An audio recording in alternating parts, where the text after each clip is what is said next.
MDH की हल्दी मिर्ची धनिया करे कमाल। ये रंग दे, ये खुशबू दे, ये तीखा, ये कम पड़े। क्या निराला MDH मसाला।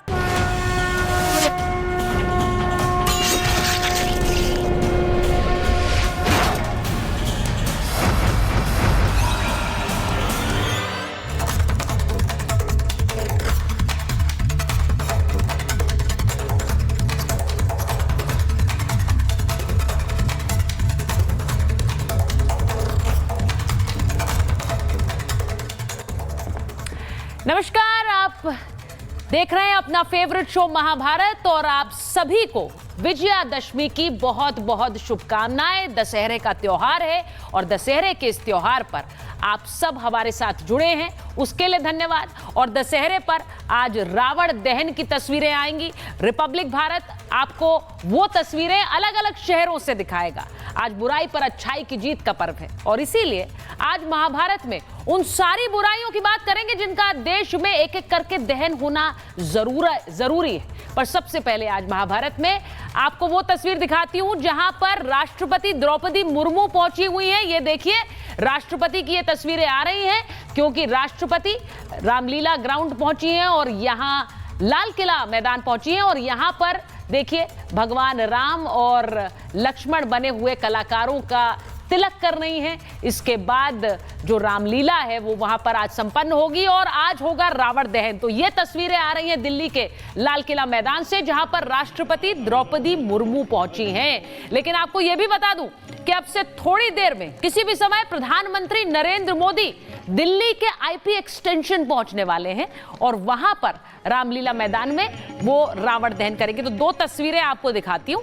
एक तरफ प्रधानमंत्री नरेंद्र मोदी होंगे जो कि रावण दहन करने वाले हैं। ये थोड़ी देर पहले की उनकी तस्वीरें हैं क्योंकि प्रधानमंत्री अब किसी भी समय, उनके अलग अलग कार्यक्रम आज दशहरे के पर्व पर थे और अब वो किसी भी समय दिल्ली के IP एक्सटेंशन पहुंचेंगे, वहां पर वो रावण दहन करेंगे।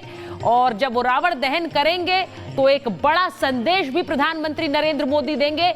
आज भारतीय राजनीति में और भारत के लिए वो कौन कौन सी ऐसी बुराइयां हैं जिनका दहन जरूरी है। प्रधानमंत्री नरेंद्र मोदी उनके बारे में अक्सर बोलते आए हैं। उन सब पर वार क्या प्रधानमंत्री नरेंद्र मोदी कर रहे हैं और कैसे कर रहे हैं, आज बात इसकी भी होगी।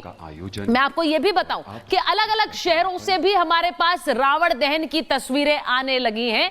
अगर जरा आप पहले दिखा सकें, पटना से एक तस्वीर आ रही है रावण दहन की, वहां पर रावण दहन हो चुका है। ये पटना की तस्वीर है और जरा शहरों के नाम भी चलाते रहिए जिससे लोगों को पता चले। पटना की यह तस्वीर, यहां रावण दहन हो चुका है और आप देखेंगे बस कुछ समय में अलग अलग शहरों से रावण दहन की तस्वीर आएगी। गांधी मैदान भरा रहता है, खचाखच रहता है लोगों से क्योंकि वहां रावण का ये पुतला लगाया गया। रावण दहन की ये तस्वीरें पटना के मैदान से आ रही हैं। लेकिन इसी के साथ साथ मैं आपको जल्दी से वो तस्वीरें भी दिखाती हूं जो आज बड़ी सांकेतिक हो गई हैं। प्रधानमंत्री नरेंद्र मोदी किसी भी समय पहुंचेंगे दिल्ली के IP एक्सटेंशन, वहां पर वो रावण दहन करेंगे। उस तस्वीर का आप इंतजार कर रहे हैं, मैं जानती हूं। लेकिन इसी के साथ साथ आज योगी आदित्यनाथ की जो तस्वीर आई है वो आपको दिखाना जरूरी है क्योंकि योगी आदित्यनाथ आज दंडाधिकारी बने हैं और ये बहुत पुराना चलन है। योगी गोरखपुर में विजयादशमी के मौके पर पहुंचते हैं। गोरक्षपीठ में वो संतों की अदालत लगाते हैं। उसी की ये तस्वीर है, संतों की अदालत लगी हुई है क्योंकि जो विवाद चलते हैं उनके निस्तारण के लिए योगी आदित्यनाथ पहुंचते हैं। तो योगी आदित्यनाथ इस वक्त जो आप तस्वीर देख रहे हैं उसी के लिए पहुंचे हुए हैं और यहाँ जो नाथ पंथ है उसकी ये परंपरा सदियों से चली आ रही है। योगी दंडाधिकारी बनकर विवादों को सुलझाते हैं। तो आपको दिखा रही हूं कैसे आज सुबह सुबह विजयादशमी के मौके पर योगी आदित्यनाथ पहले पूजा अर्चना कर रहे थे और उसके बाद दंडाधिकारी बन उनकी सवारी निकली है। वो तस्वीरें भी दिखाइए जरा। वो गोरखपुर में इस वक्त पूजा कर रहे हैं लेकिन दंडाधिकारी बन, ये देखिए, वो पूरे शहर में निकलते हैं। ये उनका काफिला है और कैसे वो निकलते हैं साधु संतों के साथ। जरा वो तस्वीर चलाइए जब वो दंडाधिकारी बन शहर में निकलते हैं, शहर में आते हैं और उनके साथ ये देखिए सारे साधु संत उनके साथ चलते हुए गोरक्षपीठ जो गोरखनाथ मंदिर है वहां से निकलते हैं और उसके बाद ये जाते हैं और पूरे शहर का एक तरह से शहर में घूमकर विवाद क्या है उस शहर के, और उसके बाद उनका निस्तारण करते हैं, ये करते हैं योगी आदित्यनाथ। तो ये बड़ी खूबसूरत तस्वीर है। वहीं दूसरी तस्वीर आपको दिखाती हूं, रक्षा मंत्री राजनाथ सिंह की। उन्होंने आज शस्त्र पूजन किया है विजयादशमी के मौके पर। शस्त्र पूजन का चलन है, आप इसको जैकेट में भी चला सकते हैं। विजयादशमी के मौके पर शस्त्र पूजन का जो चलन है, रक्षा मंत्री ने सेवा में इस्तेमाल होने वाले हथियारों का तिलक लगाया, उनकी पूजा की। ये वही हथियार है जो हमारी सेवा, जो एक तरह से हमारी सेना की शक्ति और ताकत को बढ़ाते हैं। हम दुश्मन का संहार करते हैं, जिससे हम पाकिस्तान जैसे आतंकी मुल्क पर ऑपरेशन सिंदूर वाला प्रहार करते हैं। तो राजनाथ सिंह ने आज उन शस्त्रों को तिलक लगाया और उस सेना के जो जवान थे उनको तिलक लगाया। शस्त्र पूजन की जो परंपरा है ये बहुत पुरानी है। और आज जो आप तस्वीर देख रहे हैं, राजनाथ सिंह की ये तस्वीरें जो उन्होंने शस्त्र पूजन किया। अलग अलग हथियार उनके सामने थे, जरा वो तस्वीर फिर से चलाइए। अलग अलग हथियार उनके सामने थे और उन्होंने एक एक करके सबको तिलक लगाया और तिलक लगाकर उन शस्त्रों को प्रणाम किया जो भारत को उसकी शक्ति देते हैं, जो भारत को उसका प्रहार देते हैं। उस प्रहार से भारत सक्षम बनता है। तो मैं तस्वीरें आपको ये दिखा रही हूं राजनाथ सिंह की, जो आज शस्त्र पूजन उन्होंने किया। अब आप ये देखिए योगी आदित्यनाथ की तस्वीर एक तरफ, जरा एक बार फिर से लाल किला, ये देखिए, ये योगी आदित्यनाथ की तस्वीरें और उनकी लाइव तस्वीरें भी आ रही हैं। वो पूजन कर रहे हैं दशहरे के मौके पर। लेकिन मैं एक बार जरा लाल किला मैदान की तस्वीरें फिर से दिखाऊंगी, क्योंकि राष्ट्रपति द्रौपदी मुर्मू वहां पहुंची हुई हैं। राष्ट्रपति द्रौपदी मुर्मू वहां पहुंची हुई हैं और वहां पर थोड़ी देर में, ये देखिए, ये लाइव तस्वीरें जरा दिखाइए। वहां रामलीला का जो मंचन है वो अपने आखिरी चरण में है, आखिरी चरण में। और जब ये रामलीला का मंचन खत्म होगा तो ये खत्म होगा रावण दहन के साथ। रावण को जब जलाया जाएगा, भस्म किया जाएगा, तो उसके साथ समस्त बुराइयां भी भस्म होंगी। तो ये सांकेतिक जो रामलीला का मंचन है और जो रावण दहन है, उसमें एक बड़ी तस्वीर यह भी निकल कर आती है कि वो कौन कौन सी बुराइयां हैं। जरा हम वो तस्वीर चला पाएं, कौन कौन सी रावण दहन आज के समय में, वो कौन कौन सी बुराइयां हैं जिनका दहन जरूरी है। ये जो तस्वीर आपके सामने, महंगाई, बेरोजगारी, भ्रष्टाचार, कट्टरपंथ की समस्या। और आरएसएस प्रमुख मोहन भागवत ने भी आज इस पर बात रखी है। उन्होंने कहा कि एक कट्टरपंथ किस तरह से एक दूसरे की पूजा पद्धति का सम्मान करने की जरूरत है। जातिवाद, प्रधानमंत्री नरेंद्र मोदी ने कल कहा कि किस तरह से सबसे बड़ा पाप है छुआछूत, और इसीलिए जातिवाद का जो रावण है उसे मारने की जरूरत है। तुष्टीकरण की बात हम इसलिए करते हैं क्योंकि तुष्टीकरण किस तरह से एक बड़ी समस्या भारतीय राजनीति में भी है और इस देश में, जिसके चलते उस राजनीति को अलग अलग पंथों की राजनीति को बल भी मिलता है, लेकिन वो एक समस्या भी है। तो जरा ये तस्वीर आप फुल फ्रेम दिखा दीजिए जो लाल किला मैदान से आ रही है, जहां पर राष्ट्रपति द्रौपदी मुर्मू पहुंची हुई है।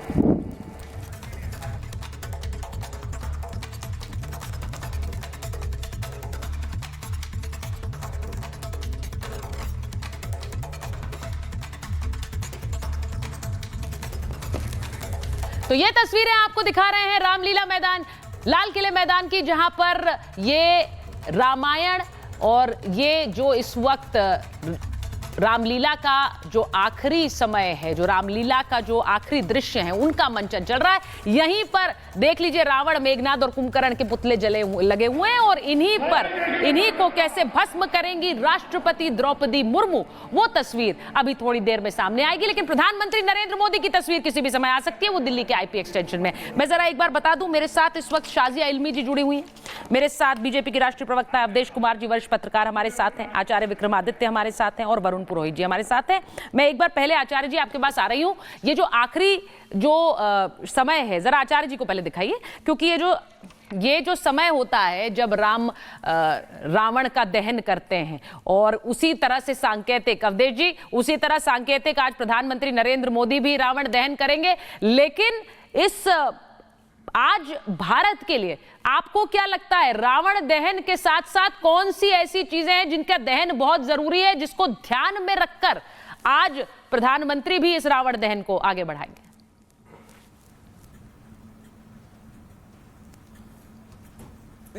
मुझे बोलना है विक्रमादित्य? नहीं, आप बोलिए अवधेश जी, आप बोलिए।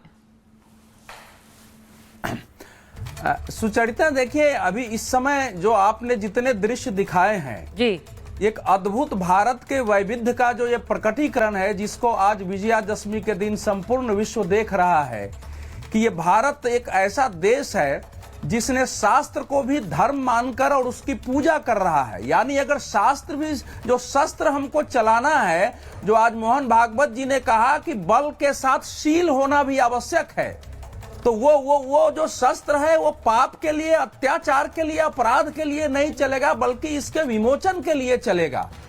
अग्रतः सकलम शास्त्रम पृष्ठे ससरम धनु, परशुराम जी का एक सिद्धांत रहा है, वो विजयादशमी के दिन लागू होता है, क्योंकि देश के रक्षा मंत्री अगर शस्त्र पूजन कर रहे हैं, दूसरी ओर राष्ट्रपति प्रधानमंत्री अगर रावण का दहन कर रहे हैं, और तीसरी ओर हमने देखा है कि संपूर्ण देश में विजयादशमी उत्सव के दिन राष्ट्रीय स्वयंसेवक संघ के शताब्दी वर्ष मना रहे हैं, और सरसंघचालक देश और दुनिया के सामने जो इस समय नई चुनौतियां उभरी है, हिंसा, अराजकता, किसी समुदाय को भड़काना, हमारे देश में धर्म पूछकर हमले करना, उसके प्रतिकार की दृष्टि से, तो यह संपूर्ण भारत, इसका मतलब है कि विजयादशमी के दिन एक जागृत समाज, एक जागृत भारत, अपने कर्तव्य बोध के प्रति समाज को जागृत करने वाला भारत, जो कुछ भी हमारी समस्याएं और चुनौतियां हैं उससे हम स्वयं ही निपटे, और ये जो हमारे प्रतीक है, जो ये जो पर्व है, ये हमको उनका अवसर देते हैं आत्ममंथन के लिए। ये केवल कर्म कांड का विषय नहीं है, केवल कर्म कांड भी इसीलिए है कि आप उस साधना से शक्ति प्राप्त करते हैं और उस शक्ति से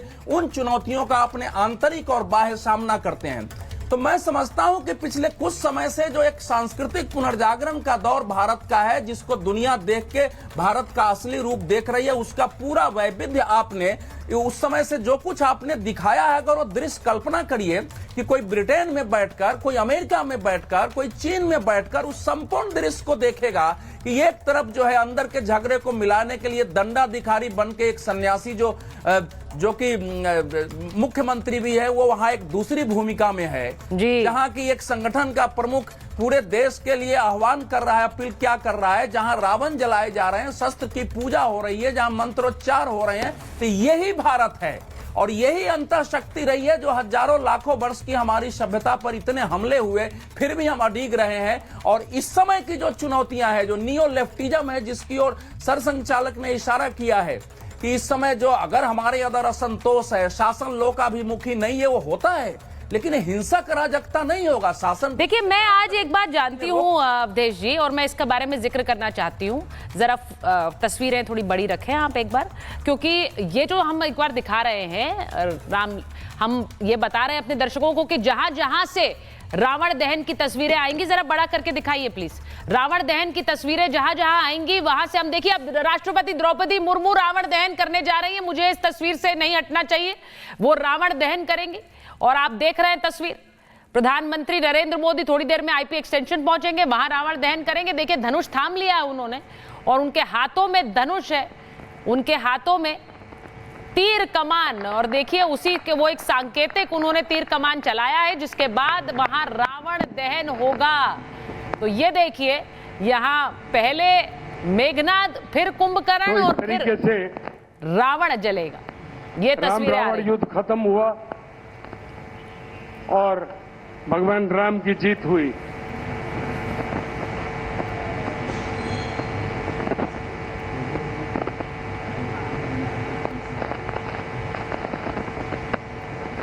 अमरीश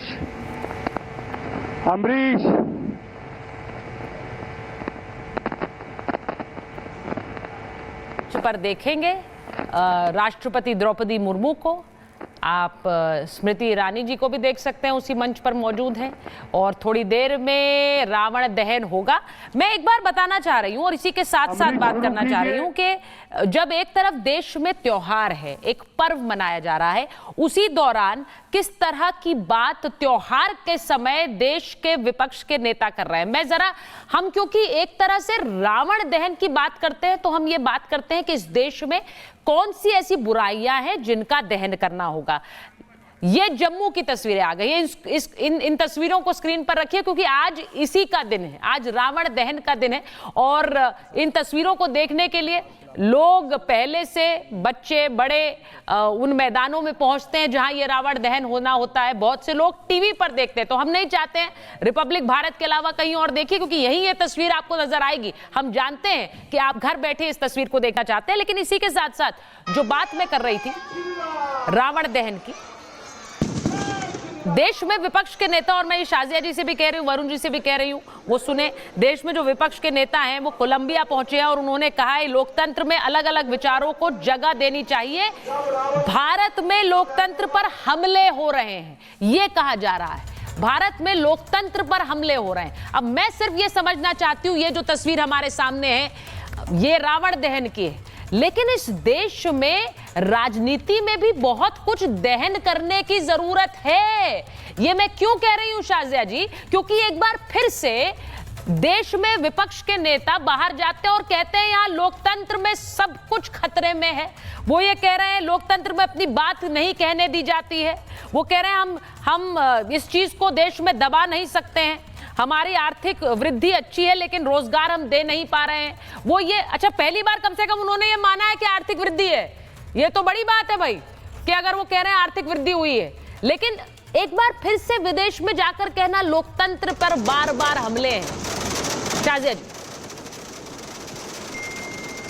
बहुत ही शर्म की बात है। वैसे तो मुझे शुरुआत करनी चाहिए ऐसे मौके पर, इतने खुशी के पर्व पर, और ऐसी यादगार जो साल दर साल हमें बताता है कि क्या हमारी सभ्यता है, क्या हमारा धर्म है और क्या हमारा अकीदा है। जब हम बात करते हैं सत्य की जीत की, सत्य के प्रकाश की, वहीं ऐसे रावण हैं हमारे देश में। कुछ हमारे अंदर बसते हैं, कुछ हमारे समाज में हैं, कुछ ऐसे हैं जो सिर्फ असत्य से, अधर्म से काम चलाते हैं। जब आज का दिन है सांकेतिक तौर पर सत्य की बात करने का, साहस की बात करने का और धर्म की बात करने का, ऐसे लोग हैं जो कायरता की तरह, कायरों की तरह कायरता से लेकर अपनी बात की करते हैं अधर्म की, और विदेश में जाकर देश के, अपने ही देश के बारे में, अपने ही लोकतांत्रिक प्रणाली के को बजाय उसका शुक्रिया अदा करने के लिए जिसने उनको वहाँ तक पहुँचाया है, उसी का अपमान करते हैं। तो बहुत हैं। देखिए, रावण अलग अलग तरीके से फलता फूलता है, लेकिन ज़रूरी है हम लोगों को पहचाने रावण कौन है। और रावण जब वेश बदल कर आता है तो वो हम जानते हैं कि वो उसकी असलियत क्या है। तो जो वेश बदल कर रावण जो घूम रहा है हमारे बीच में, जो लगातार असत्य की बात कर रहा है, अधर्म की बात कर रहा है, हमारे देश और हमारे मनोबल को तोड़ने की कोशिश कर रहा है, हमें उसे पहचानने की ज़रूरत है। और हर भारतवासी आज के दिन उसको पहचान रहा है, हर भारतवासी। एक तरफ ऐसे भी हमारे नेता हैं जिसका मैंने जिक्र किया आपको, और एक तरफ हमारे प्रधानमंत्री हैं जो सिर्फ सांकेतिक तौर पर वो तीर कमान नहीं उठाए हुए हैं, जो बाकायदा उसका प्रकटीकरण कर रहे हैं, जो उसका मैनिफेस्टेशन करते हैं, उसकी अभिव्यक्ति आप देखिए कि 25 करोड़ सबसे गरीब लोगों को गरीबी से आज़ादी मिली और वो मुख्य धारा में आए। 25 करोड़ आज के दौर पर आप देखिए, चाहे हमारा इन्फ्लेशन हो उसकी दर क्या है, आप देखिए किस किस तरह से हर एक मानक पर हम आगे बढ़ रहे हैं। ये सारी वो कुरीतियां हैं, ये बुराइयां हैं। छुआछूत की बात कर रहे थे प्रधानमंत्री जी, आपने सुना, तो ये सभी हैं रावण का प्रकटीकरण और अभिव्यक्ति। मैं एक बार जरा बताना चाहती हूँ, वो सारी बुराइयां जिनकी मैं बात कर रही हूँ, जरा एक एक करके चलाएंगे, जरा जलाइए वो। मैं आज जिन बुराइयों पर हमले की बात कर रहे हैं वो क्या है, ये स्क्रीन पर जो आप इस वक्त देख रहे हैं, क्या कट्टरपंथ आज की समस्या नहीं है? क्या जातिवाद समस्या नहीं है? क्या तुष्टीकरण समस्या नहीं है? क्या वो देश के रावण नहीं है जिन्हें जलाने की जरूरत है? परिवारवाद, क्या ये जो देश विरोधी सोच है ये एक रावण अपने आप में नहीं है? और मैं जब देश विरोधी कहती हूं तो आज के दिन कह रही हूं, जब एक तरफ रावण जल रहा है, दहन हो रहा है, दूसरी तरफ देश में विपक्ष के नेता बाहर जाकर कह रहे हैं कि लोकतंत्र नहीं है, यहां पर किसी को बोलने की आजादी नहीं है। आज जरा सोचें कि किस सोच को हमें दहन करने की जरूरत है। तो मैं इन सब पर आज बात कर रही हूं। देखिए, महंगाई, बेरोजगारी, इन सब पर भी बात करनी होगी शाजिया जी आपको, क्योंकि सरकार आपकी है। अगर बेरोजगारी को लेकर एक मुद्दा बनाया जाता है तो उस पर जवाब आपको देना पड़ेगा। ये सब हमें दहन करने हैं, लेकिन मैं ये समझ नहीं पाती हूं। मैं जरा एक बार वरुण जी से पूछूंगी। वरुण जी, जरा बताइए, मैं समझ नहीं पाती कि क्यों है ऐसा। ये देखिए, तस्वीरें रावण दहन की आ रही हैं, खूबसूरत तस्वीरें जगह जगह से आ रही है, जहां खचाखच मैदान भरे हुए हैं। इस रावण दहन के साथ साथ इन सारी समस्याओं का भी दहन करना है जो मैंने अभी दिखाई, और उनमें से एक यही है देश विरोधी सोच, वरुण जी। और वो वही सोच है जो देश के बाहर जाकर बार बार आपको उकसाती है कहने पे कि देश में तो लोकतंत्र ही नहीं है। सरिता जी, विजयदशमी की शुभकामनाएं। भगवान करे सारी बुराइयां आपसे दूर रखे, आपको हमेशा रक्षा करे प्रभु। आप देखिए, आज जहरीले बोलने का समय नहीं है। मैं जो आप बात कह रहे हो, जिस प्रकार से शाजिया जी ने इनडायरेक्टली डायरेक्टली जहरीले बोले, मैं इस मानसिकता को दहन करने की जरूरत है। और जो मानसिक और आर्थिक रूप से देश को प्रताड़ित किया जा रहा है, क्रोनी कैपिटलिज्म की मानसिकता है, उससे बचाने की जरूरत है। और जो राजनीतिक आप जो बात कर रहे हो, उस पर आ रहा हूं मैं। जो राजनीतिक और सामाजिक मर्यादाओं का जो अवमूल्यन हुआ है कुछ वर्षों में, उसको वापस उसमें ठहराव लाने की जरूरत है। बाकी हमारी जो प्राचीन संस्कृति, उसके अनुसार हमारी जो है मूल्यों का वापस से एक पुनर्निर्माण हो, उसकी आवश्यकता है। और बार बार जहरीले बोल, खाली गांधी परिवार को दोषी ठहराते रहना, उन्हीं को बुरा कहते रहना। और अभी एक बहुत बढ़िया बात शाजिया जी ने कही है कि बाहर जाके जो बोलता है, बोल करता है, उस रावण जो राक्षसी मानसिकता को भी मारने की जरूरत है। तो ये प्रधानमंत्री जी को भी अपने अंदर से वो जो फीलिंग है उसको मारने की जरूरत है कि 2014 से पहले शर्म आती थी पैदा होने में, और बाहर जाके बेटी दामाद ने ये किया वो किया, ये सब उनको भी नहीं करना चाहिए। मैं सभी के लिए कह रहा हूँ, राहुल जी हो, मोदी जी हो, शाजिया जी हो, मैं हूँ, किसी को भी इस प्रकार के जहरीले बोल किसी के लिए भी नहीं बोलने चाहिए। और आज ही हमको प्रण करना चाहिए कि हम किसी के लिए भी जहरीले बोल नहीं बोलेंगे। और राहुल जी ने अगर बाहर बोला है तो दूसरों ने भी बोला है, तो राहुल जी को भी यहाँ आकर के, मोदी जी बड़े हैं, उनसे आकर के बुला करके, चाय पे बुला करके समझाएं कि भाई ऐसे नहीं बोलना चाहिए, मैं भी नहीं बोलूंगा, तुमको भी ऐसे आपस में एक दूसरे का कोऑर्डिनेशन होना चाहिए। और जो बड़े हैं, बुजुर्ग हैं, उनको तो ज्यादा ध्यान रखना चाहिए सबका बुला करके। आपको ध्यान होगा। मैं आपसे सहमत हूं कि आज के दिन नकारात्मकता से दूर रहें, लेकिन नकारात्मकता से दूर रहने का मतलब यही है कि हम ये विचार करें, सोचें कि वो कौन सी ऐसी शक्तियां हैं जो इस देश को पीछे खींचती हैं, पीछे ले जा रही है। कौन सी ऐसी शक्तियां हैं जो हमें आगे ले जाएंगी। जो पीछे ले जाने वाली शक्तियां, उनका तो दहन करना होगा। क्योंकि देखिए, रावण भी शक्तिशाली था, रावण भी शक्तिशाली भी था, लोग कहते हैं परम ज्ञानी भी था, लेकिन उसका भी दहन हुआ है। तो ऐसे ही उसी सोच को आगे बढ़ाते हुए ये कह रही हूं कि जो शक्तियां पीछे ले जाती है, उनका दहन जरूरी है। राष्ट्रपति द्रौपदी मुर्मू की तस्वीरें आप देख रहे हैं, ये दिल्ली की तस्वीरें हैं, लाल किला मैदान की, जहां देखिए रावण दहन किया है, रावण जल गया है। और राष्ट्रपति जी जो हैं वो किस तरह से अभिनंदन भी कर रही हैं, अभिवादन भी कर रही हैं लोगों का, और उस तस्वीर को देखकर ताली भी बजाती हुई नजर आती हैं। रावण दहन की ये तस्वीरें दिल्ली से, दिल्ली के लाल किला मैदान से, जहां रावण जल गया है। कुंभकर्ण और मेघनाद भी साथ में स्वाहा हो रहे हैं। दिल्ली की ये तस्वीरें।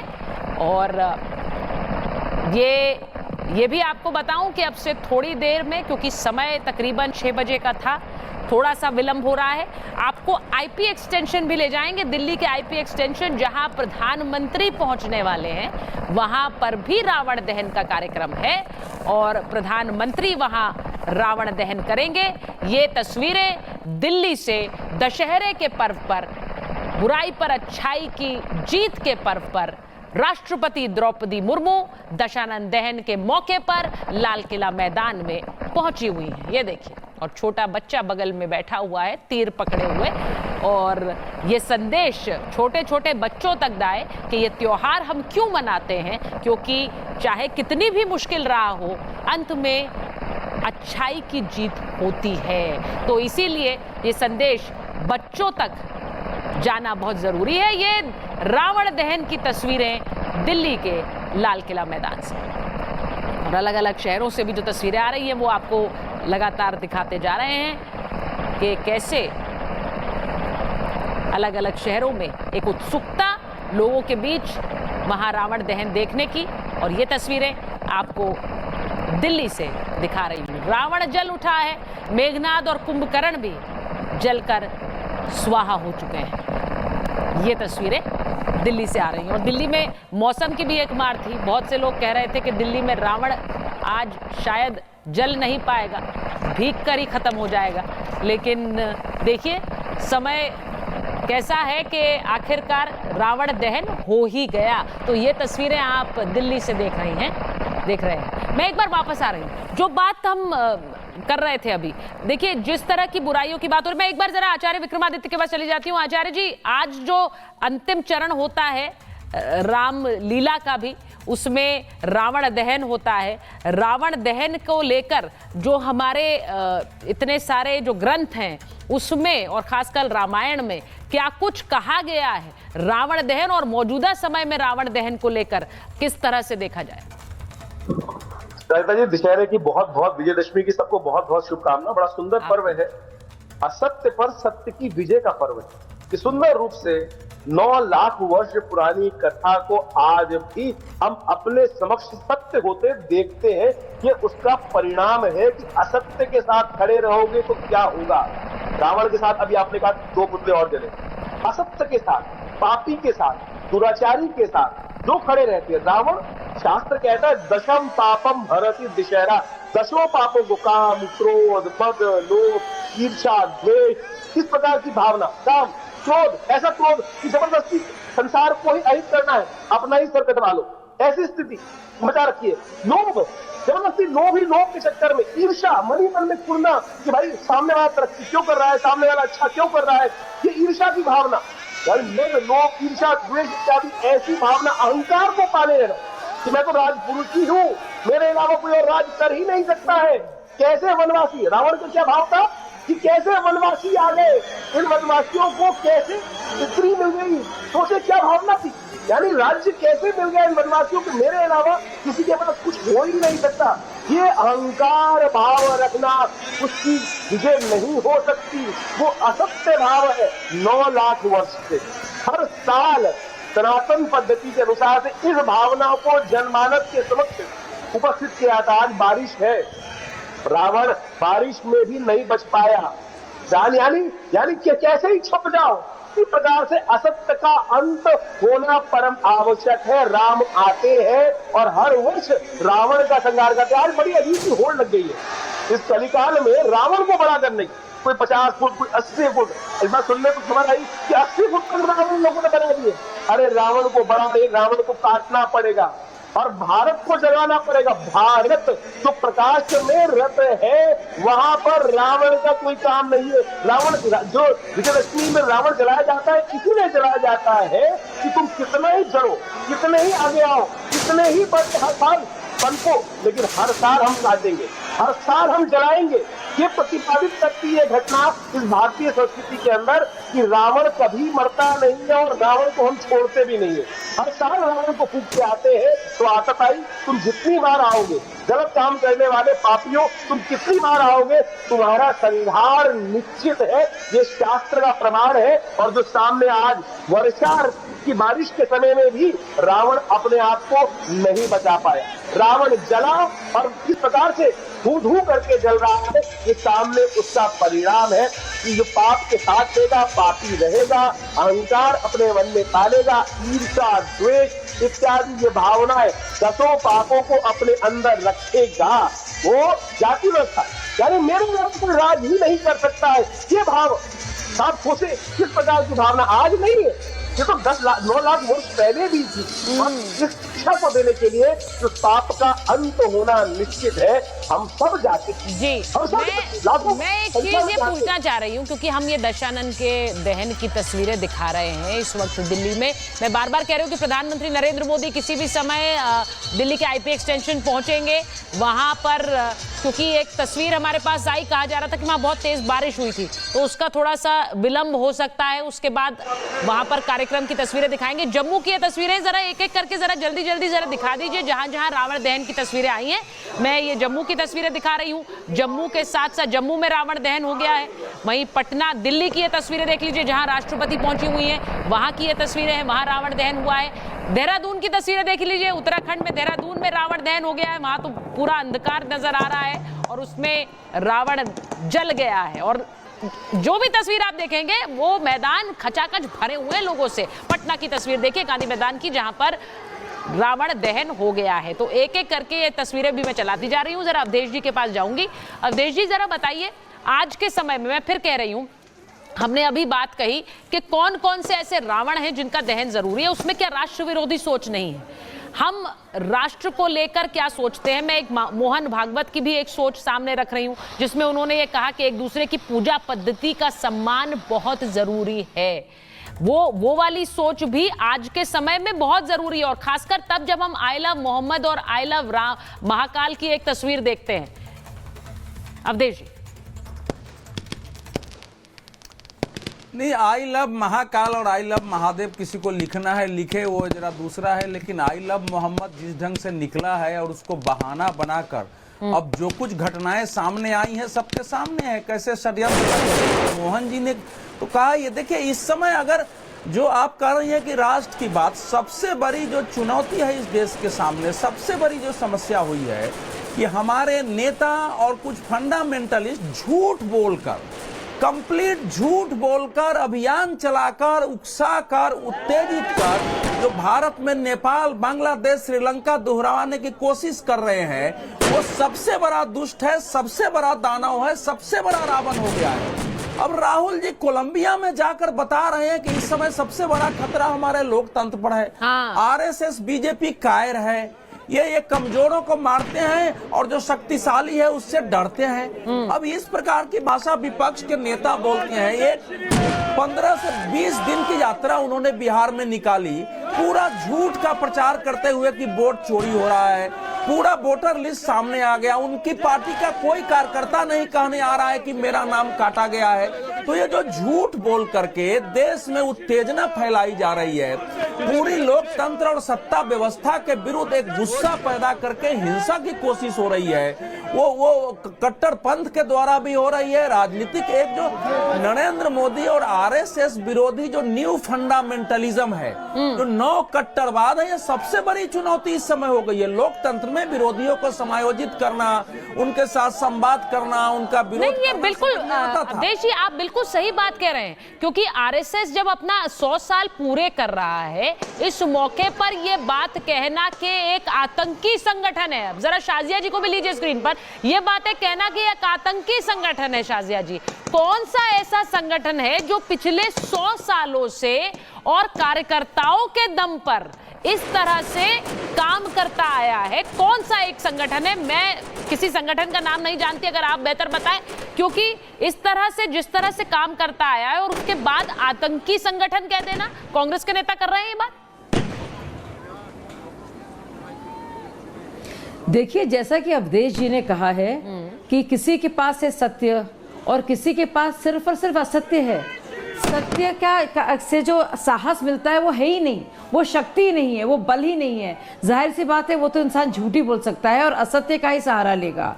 तो इस तरह की बातें जो कर रहा है, उसके पास अपने लिए कुछ कहने के लिए नहीं है, करने के लिए नहीं है, और इसीलिए इस तरह की बातें कही जा रही है। और आरएसएस के बारे में, अच्छा, अगर आप उनसे पूछें और गहराई में जाएं और उनसे पूछें कि किस तरह से इस संगठन ने कभी भी आतंक तो दूर, किसी भी तरह से बल या बेजा प्रयोग किया अपनी ताकत का, इनके पास कुछ कहने को नहीं है। तो ये झूठा फॉल्स इक्विवेलेंस को, झूठी तुलना करके, झूठे उदाहरण देकर, मनगढ़ंत कहानियां कहकर अपनी नाकामियों को छुपाने के लिए इस कायर तरीके से लगातार असत्य की बात करेंगे तो कितनी बार पकड़े जाएंगे, और कभी ना कभी तो पकड़े जाएंगे। ये वही हो रहा है सुचरिता जी। कैम्ब्रिज हो, कोलंबिया हो, जर्मनी हो, ब्रिटेन हो, हर जगह वही बात। कभी वोट चोरी हो रही है, कभी इलेक्शन मशीन खराब है, कभी जुडिशरी अपना काम नहीं कर रही है, कभी सेना अपना काम ठीक से नहीं कर रही है, सारे लोकतांत्रिक संस्थान जो हैं बेकार हो गए हैं। और ये कौन कहेगा? वो जाहिर सी बात है, जिसको ना तो कुछ कोई थोड़े अपने देश को लेकर ज़रा सी ज्ञान हो, ना कोई फ़क्र हो, तो ये वही इंसान कह सकता है जो पूरी तरह से असत्य का पुलिंदा हो। तो ये वही इंसान कह सकता है और वही इंसान कह रहा है। आप भी जानते हैं, और मैं एक चीज पूछना, देखिए शाहजेह जी, मैं एक चीज पूछना चाह रही हूँ, जरा वरुण जी को भी स्क्रीन पे ले लीजिए। वरुण जी, मैं एक चीज पूछूंगी इसलिए क्योंकि ये बार बार जो कांग्रेस के नेता ये कहते हैं कि आतंकी संगठन है, ये जो उदित राज जी ने कहा कि आतंकी संगठन है, तो जो मुझे एक बात बताइए, 1963 की जो गणतंत्र दिवस की परेड की तस्वीर अभी जारी की है डाक पत्र पे, वो डाक टिकट पे, वो 1963 की रिपब्लिक डे परेड में जगह कैसे मिल गई एक संगठन को जो आतंकवादी संगठन था? किसने दी थी वो जगह? 1963 में सरकार किसकी थी? सुचारिता जी, जवाब पहले आपका दूं या शाजिया जी का दूं, ये बता दें। नहीं, पहले मुझे दे दीजिए। पहले आपका ही दूंगा, मेरे लिए तो आप ही प्रेफरेंस हो। मैं ये कह रहा हूं कि जो अभी आप बात कह रहे हो ना, संघ की जो बात है, एक तो आरएसएस शब्द मुझे अच्छा नहीं लगता। आरएसएस शब्द से ऐसे लगता है कोई ब्रिटिश कंपनी है, तो संघ बोलना चाहिए सबको। शाहजेह जी को मैं सुझाव, संघ बोलना है। जो देखिए, जो बार बार राहुल गांधी को ब्लेम करना, ये जो विश्व रूपी जीवा आपके, जो मैंने कहा ना, विश्व जो ये छोड़ रहे हैं विश्व रूपी तीर, ऐसे नहीं छोड़ने चाहिए। विपक्ष का नेता भारत का 64% 65% जनता का रिप्रेजेंटेटिव है, आपको पसंद नहीं आ रहा तो मोदी जी की बातें भी कई लोगों को पसंद नहीं आ रही है। आप झूठ बोल रहे हैं तो मोदी जी 11 साल में पता नहीं क्या क्या बोल दिया देश के लिए। तो ये सब मैं कह रहा हूँ ना, इस चीज में ठहराव लाने की आवश्यकता है जो अवमूल्यन हो रहा है। और आप जहां तक प्रश्न कर रहे हो, संघ की बात कर रहे हो, 1963 की बात कर रहे हो, मैं आपको पहले भी, कल भी मैंने कहा, आज भी मैं कह रहा हूं, संघ का एक सामाजिक प्रतिष्ठा हुआ करती थी। मैंने देखा बाला साहब देवरस को देखा, रज्जू भैया के प्रोग्राम में जो इनवाइट किया जाता था कि ये थोड़ी कांग्रेस ही नहीं जा सकते थे, सबको सब जाते थे। तो लेकिन संघ की जो छिछालेदारी हो रही है, ये मोदी काल में ही हो रही है। आप इसको राहुल गांधी को दोषी मत दीजिए। और जो आपने उदित राज जी का प्रश्न किया, आज उदित राज जी कांग्रेस करने वाले कौन है? वरुण जी, छिछालेदर करने वाले कौन है? आप ये कह रहे हैं इस दौर में हो रही है, कर कौन रहा है? कांग्रेसी आपके पार्टी के अलावा, विपक्ष के अलावा कौन कर रहा है, मुझे ये बताइए। मैंने आपसे यही पूछा, आपने उस सवाल को डक करा। लेकिन 1963 में अगर जो संगठन 1963 में, आप लोग बार बार आतंकी संगठन की बात करते हैं, नाथूराम गोडसे पर पहुंच जाते हैं, लेकिन जो संगठन 63 में अगर रिपब्लिक डे परेड में शामिल हो रहा था, तो उसे क्लियरली उस समय की सरकार ने आतंकवादी संगठन नहीं माना।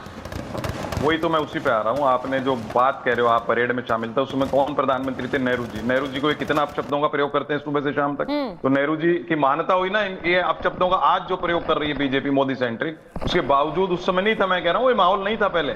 आज जो संघ की जो छिछालेदारी हो रही है, इन लोगों की वजह से हो रही है। और जो आपने उदित राज जी का प्रश्न उठाया, वो सांसद कौन सी पार्टी से थे? भारतीय जनता पार्टी को पहचान नहीं थी क्या? किसको सांसद बनाया?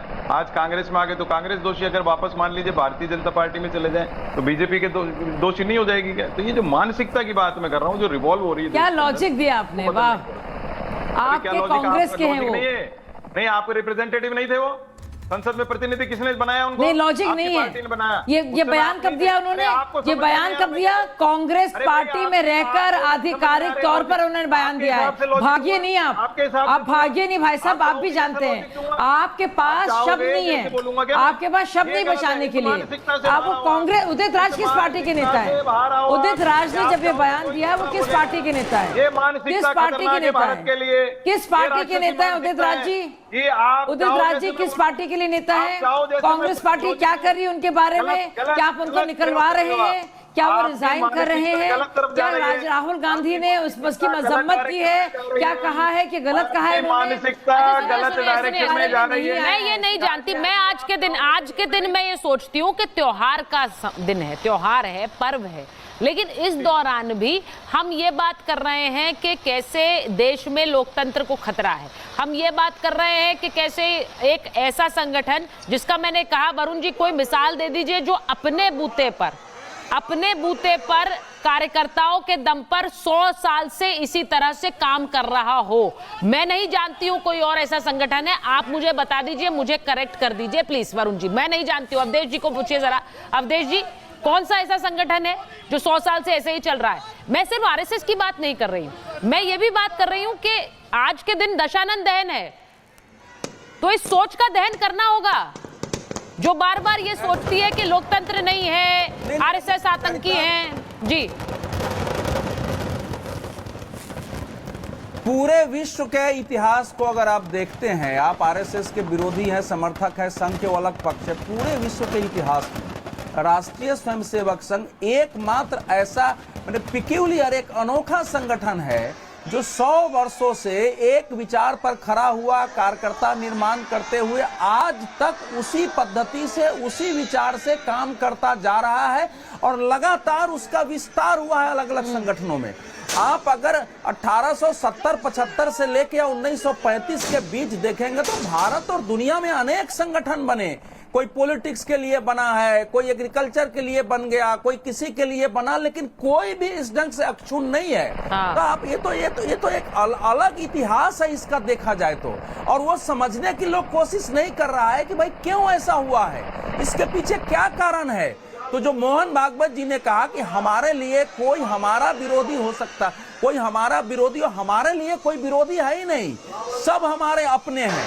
हमारा स्वयंसेवक सब काम करेगा, संगठन अपने नाम से कोई काम नहीं करेगा, केवल व्यक्ति का निर्माण करेगा और भाव होगा कि देश का कल्याण और मानव समाज का कल्याण, विश्व कल्याण के भाव से काम करेंगे जी। तो अब सवाल यह है कि आप आलोचना करते रहिए, विरोध करते रहिए, समझने की कोशिश नहीं करिए। मैं तो रात में मैंने कहीं बोला है कि पूरे वर्ल्ड के हिस्ट्री में जब से आधुनिक युग में संगठनों के निर्माण का इतिहास है, राष्ट्रीय स्वयंसेवक संघ के समतुल्य विश्व में कोई संगठन नहीं है। मैंने यही बात की अवधेश जी, मैंने यही बात की कि आज के समय में कौन सा ऐसा संगठन है जिसने इस तरह का काम किया हो, क्योंकि आतंकवादी लेबल लगा देना बहुत आसान होता है, लेकिन इस तरह से जिस तरह की निष्ठा से काम करता एक संगठन आया है और वो भी इतने समय से, वो मिसाल कहीं मिलती नहीं है। बहरहाल मैं बार बार कहूंगी कि जो आज के समय के रावण हैं उन्हें दहन करना जरूरी है। जहां श्रीनगर, पटना, बनारस, अलग अलग तस्वीरें दिल्ली, देहरादून की आ रही हैं जहां रावण दहन हो रहा है, उस समय इसके बारे में जरूर सोचिए कि कौन कौन से रावण हैं जो आपको अपने जीवन में भी जिन्हें दहन करना है, जिन्हें जलाना है। बहुत बहुत धन्यवाद आप सबका महाभारत में जुड़ने के लिए।